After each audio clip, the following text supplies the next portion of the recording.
How to optimize images for web use.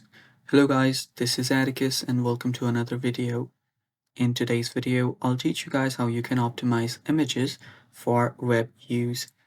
Now before we begin, if you guys are new to our channel, head down below and hit the subscribe button so you don't miss out on our future videos. Also press the bell icon so you get notified whenever we release a new video. Now let's begin. First step, what you'll need to do is you will need to have your image ready. For the image, you'll need to choose the right format. So you'll need to choose formats such as WebP for photos and PNG for graphics. So you can always convert your images from one format to another. You can search for PNG to WebP.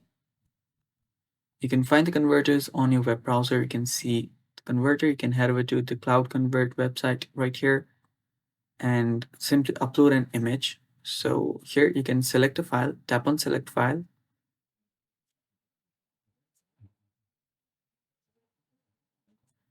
and select the image, then tap on the open button, and now you can convert it to WebP.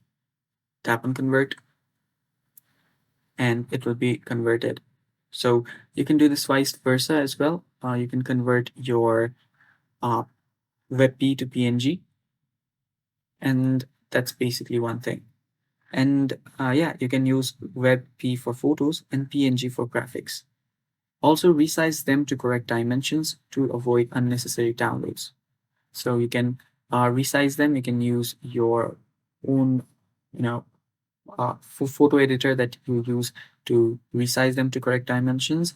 And also you can compress them to reduce file size without sacrificing any quality. So you can implement something called lazy.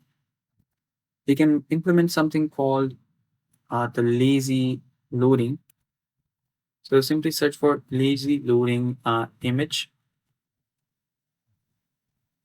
You can implement this. You can find out about this more on the web, which will basically just compress your file and use responsive images to adapt to different screen size. And you can use that for non-critical images, which you can use for your web. And yeah, that's how you can optimize your images for your web use. And that's basically it for today. Thanks for watching. Stay tuned for more and bye-bye.